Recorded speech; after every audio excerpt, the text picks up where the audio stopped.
Japan को दिखाते हुए ये मूवी स्टार्ट होती है, जहाँ पर हमें एक आदमी दिखाया जाता है जो कि क्रिमिनल था और वो पुलिस से बचते हुए भाग रहा था। अचानक उस क्रिमिनल को हार्ट अटैक हो जाता है, जिसकी वजह से वो मर जाता है। इसके बाद हमें बड़े क्रिमिनल्स दिखाए जाते हैं जिन्हें कानून ने कोई भी सजा नहीं दी थी। इसके अलावा और भी ऐसे लोग थे जो जेल में थे, वो सब के सब हार्ट अटैक की वजह से मारे जाते हैं। अब ये डेथ होना कोई नेचुरल नहीं था, बल्कि ये सब कुछ एक लड़का कर रहा था जिसका नाम होता है लाइट। असल में लाइट को एक एंशिएंट बुक मिली थी और वो कोई आम बुक नहीं थी, बल्कि वो एक डेथ नोट थी, और जिसका नाम भी उस बुक में लिखा जाएगा वो मर जाएगा, और मरने वाला उसी मेथड से मरेगा जो तरीका बुक में लिखा जाएगा। इसके अलावा ये बुक लोगों पर अपना कंट्रोल भी कर सकती है। अब क्योंकि लाइट को ये बुक मिली थी, तो वो क्रिमिनल्स का नाम इस बुक में राइट करता जा रहा था ताकि बुराई को खत्म किया जा सके। सडन इतनी सारी डेथ्स होने की वजह से पूरी दुनिया में दहशत फैल जाती है और क्रिमिनल्स के दिलों में तो जैसे डर बैठ गया था। इस बात को लेकर गवर्नमेंट काफी हैरान थी। कुछ लोग इसे बुरे लोगों के लिए पनिशमेंट समझ रहे थे गॉड की तरफ से, जबकि कुछ लोग इसे कोइंसिडेंस ही समझ रहे थे, यानी ये सब कुछ इत्तेफाकन हो रहा है। यहाँ पर हम ये भी जान पाते हैं कि लाइट ने बुरे लोगों को मारने के बाद अपना एक नाम भी चूज कर लिया था। उसने अपना नाम चूज किया था कीरा। कुछ लोग तो कीरा को ही अपना हीरो समझ रहे थे और ये न्यूज पूरी दुनिया में काफी वायरल हो चुकी थी।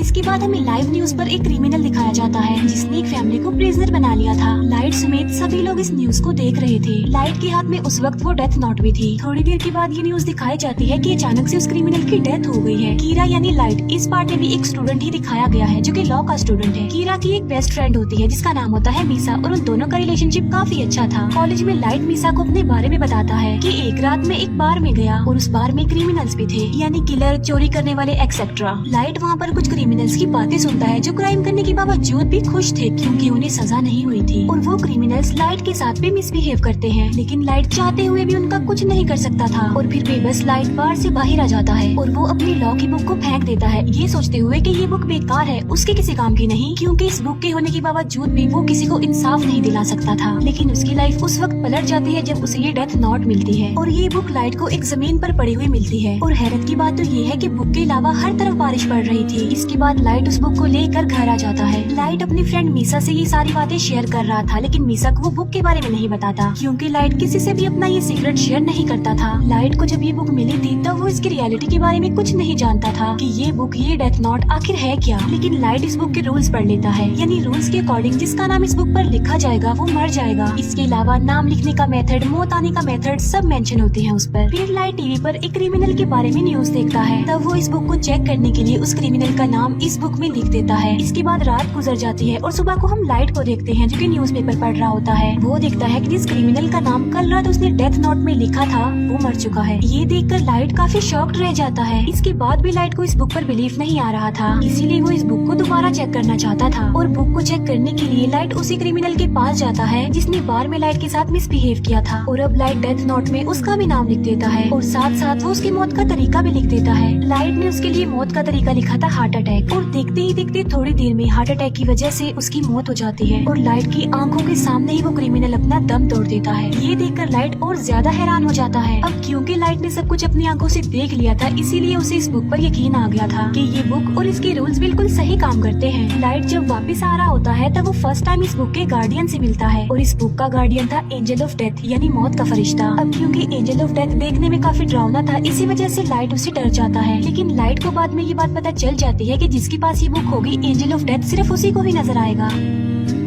एंजल ऑफ डेथ लाइट को सारी बात डिटेल में समझाता है। फिर हम जापान के कुछ पुलिस ऑफिसर्स को देखते हैं जो इन अचानक हुई डेथ्स पर बात कर रहे थे। पुलिस भी ये बात नोटिस करती है कि मरने वाले सिर्फ क्रिमिनल्स हैं। इसके अलावा पुलिस के जहन में और बहुत सारी बातें आ रही थी कि आखिर ये कीरा चाहता क्या है, क्या सच में एग्जिस्ट करता भी है या नहीं, और कीरा कोई हीरो नहीं है बल्कि वो एक क्रिमिनल है, क्योंकि जो कुछ भी हो रहा था वो भी तो एक क्राइम ही था ना। इसके बाद हमें लाइट के फादर दिखाए जाते हैं जो कि एक डिटेक्टिव थे, और वो ही इस केस को हैंडल कर रहे थे, और उनका मिशन था कीरा तक पहुँचना, क्योंकि कीरा किसी के भी कंट्रोल में नहीं था और सबको बेमौत ही मारता जा रहा था, और ऐसा करते करते तो वो सबको ही मार डालेगा। लाइट के फादर अपने सीनियर्स को कहते हैं कि ये केस काफी कॉम्प्लिकेटेड है, इसीलिए इस केस को स्टडी करने के लिए एक इंटेलिजेंट डिटेक्टिव हमारी हेल्प करेगा, और इस डिटेक्टिव का नाम है एल, जो कि लाइव इस केस को हैंडल नहीं करेगा बल्कि सिर्फ इंटरनेट के थ्रू ही उन लोगों की आपस में बात होगी। एल का असली नाम ना तो कोई जानता था और ना ही किसी ने उसकी शक्ल देखी हुई थी। यहाँ पहले ही एल ने कीरा के बारे में काफी इन्वेस्टिगेशन की हुई थी, जिसमें एल को काफी सक्सेस भी हुई। पहले तो कीरा पर कोई भी बिलीव नहीं करता रहा था, लेकिन फिर एल ने सबको दिखाया कि जितनी भी डेथ्स हो रही हैं वो नेचुरल नहीं है, क्योंकि हर साल की निस्बत इस साल काफी ज्यादा लोगों की डेथ्स हुई थी और मोस्टली लोग हार्ट अटैक की वजह से ही मारे गए। और हैरत की बात तो ये है कि जो लोग हार्ट अटैक की वजह से मारे गए वो मेडिकली बिल्कुल नॉर्मल थे। लाइट को अपने पास इस बुक को रखे काफी टाइम हो गया था और लाइट इस बुक की वजह से काफी इंटेलिजेंट भी हो गया था। फिर हम देखते हैं एंजल ऑफ डेथ और लाइट को, जो कि एक दूसरे के काफी क्लोज थे, हर वक्त साथ रहते थे। क्रिमिनल्स को मारकर लाइट का कहना था कि वो फ्यूचर बदल देगा, यानी फिर दुनिया में कोई क्राइम नहीं होगा अगर क्रिमिनल्स मर जाएंगे तो। फिर तभी हम न्यूज पर देखते हैं कि एल सबके सामने आ जाता है, जहाँ पर वो कीरा को डिस्कस कर रहा होता है कि कीरा कोई हीरो नहीं है बल्कि वो एक किलर है और हम जल्द से जल्द कीरा को पकड़ लेंगे। ये बातें सुनकर लाइट को काफी बुरा फील होता है और इसीलिए वो एल को अपने रास्ते से हटाने के लिए और सबको ये बताने के लिए कि कीरा से टक्कर कोई अच्छी बात नहीं है, तो वो उस डेथ नोट में एल का नाम लिख देता है। और ऐसा होते ही टीवी वाले एल को अटैक हो जाता है और वो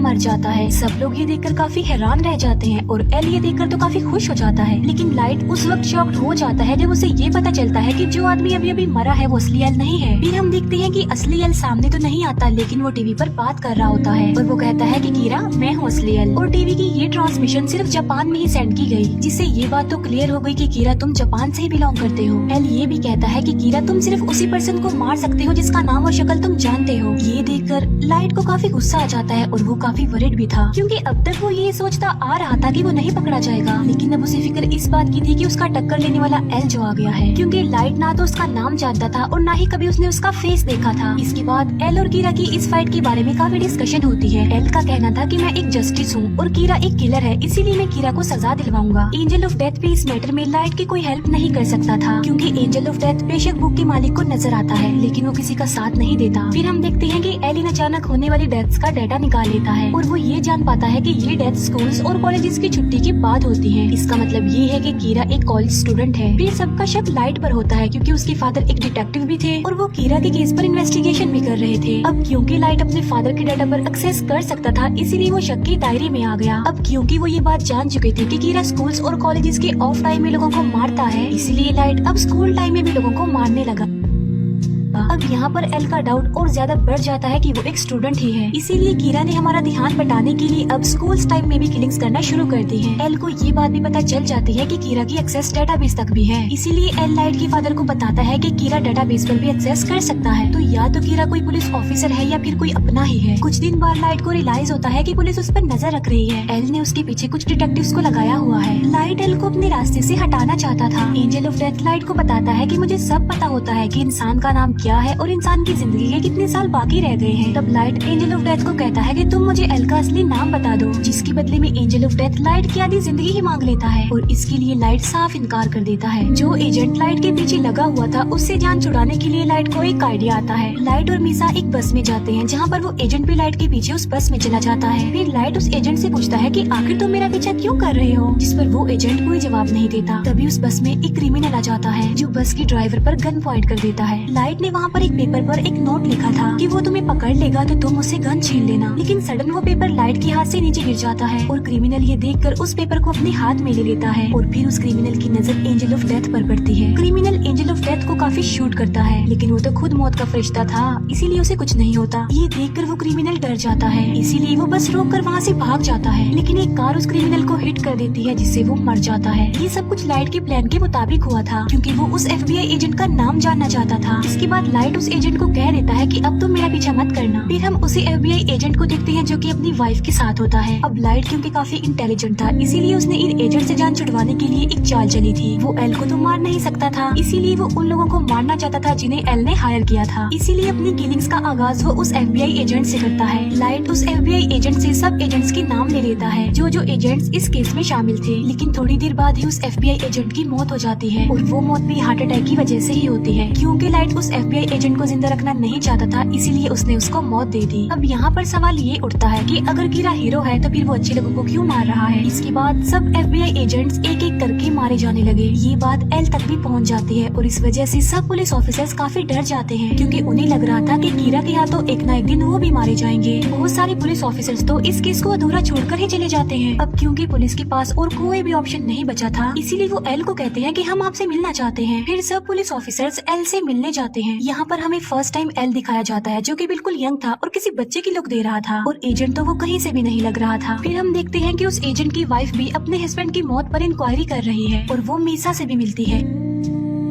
मीसा उस एजेंट की वाइफ को लाइट से मिलवाती है और उस एजेंट की वाइफ लाइट को पहली बार देखते ही जान लेती है और वो लाइट को कहती है कि तुम मेरा कुछ नहीं बिगाड़ सकते क्योंकि तुम मेरा असली नाम जो नहीं जानते। ये कहकर उस एजेंट की वाइफ वहाँ से चली जाती है। इस बात की वजह से मीसा काफी हैरान रह जाती है और लाइट भी काफी डर जाता है क्योंकि आहिस्ता आहिस्ता उसका ये राज खुलता जा रहा था। फिर हम देखते हैं एल को जो कि लाइट के रूम में कैमरास फिट करवा देता है। जब लाइट को ये बात पता चलती है कि उस पर नजर रखी जा रही है तो वो कोई भी ऐसी हरकत नहीं करता जिससे उस पर शक आए और वो बिल्कुल ऐसे ही रिएक्ट करता है जैसे वो कुछ भी नहीं जानता और सब कुछ नॉर्मल है। फिर एक दिन न्यूज पर एक क्रिमिनल के बारे में बताया जा रहा था। दूसरी तरफ सब लोग लाइट पर नजर रखे हुए थे कि अब वो कुछ करेगा, लेकिन वो क्रिमिनल मारा जाता है और लाइट ने तो टीवी पर भी नहीं देखा था। इस बात की वजह से एल के अलावा बाकी सारे लोगों का शक लाइट पर से हट जाता है, लेकिन हम देखते हैं कि लाइट सबकी नजर से छुप कर ये काम करता जा रहा था। इसका मतलब ये है कि वो लोगों को मारने से अभी भी बाज नहीं आया। इसके बाद लाइट के रूम से सारे कैमरास हटा दिए जाते हैं। यहाँ पर तो एकदम ऐसा लग रहा था कि जैसे सब कुछ नॉर्मल हो गया है, लेकिन जो एजेंट होती है वो अभी तक अपने हस्बैंड की डेथ की इंक्वायरी कर रही थी। वो एल को कॉल करके कहती है कि मैं अपनी जान को खतरे में डाल रही हूँ, लेकिन मैं ये साबित कर दूंगी कि लाइट ही कीड़ा है। इसीलिए वो एक जगह पर लाइट को बुलाती है जहाँ उसने मीसा को गन पॉइंट पर किया हुआ था और वो लाइट से ये बात मनवाना चाह रही थी कि वो ही कीड़ा है, लेकिन लाइट इस बात को मानने से इनकार कर देता है और मौके का फायदा उठाकर मीसा वहाँ से भाग जाती है। फिर उस एजेंट की वाइफ लाइट को शूट करने लगती है, लेकिन गलती से वो गोली मीसा को लग जाती है और मीसा वहीं पर ही मर जाती है। बाद में उस एजेंट की वाइफ खुद को भी मार लेती है। जो कुछ भी वहाँ पर हो रहा था वो सब कुछ रिकॉर्ड हो रहा था। इसके बाद पुलिस भी वहाँ पर आ जाती है। फिर हम देखते हैं लाइट और एंजल ऑफ डेथ आपस में बातें कर रहे हैं, जहाँ पर लाइट एंजल ऑफ डेथ को बता रहा होता है कि अभी अभी यहाँ पर जो कुछ भी हुआ वो मेरे प्लान में शामिल था। वो कहता है कि अब क्योंकि बुक का मालिक किसी भी चीज को अपने कंट्रोल में कर सकता है, इसीलिए जो कुछ भी वहाँ पर हुआ वो सब कुछ पहले ही लाइट ने उस बुक में लिख दिया था। इवन लाइट ने अपनी बेस्ट फ्रेंड को भी मरवा दिया। इसका मतलब ये है कि लाइट सच में एक शैतान ही है जिसने शैतान जैसा काम किया। फिर लाइट अपने फादर को कहता है कि मैं कीड़ा को पकड़ने के लिए आपका और आपके बाकी ऑफिसर्स का साथ दूंगा। लाइट ऐसा इसलिए करना चाह रहा था ताकि किसी का शक उस पर ना आ जाए और उसका राज हमेशा के लिए राज ही रहेगा और वो अपना काम भी करता जाएगा। लास्ट में वो एल से फेस टू फेस मिलता है और ये मूवी यहीं पर एंड हो जाती है। Thank you for watching.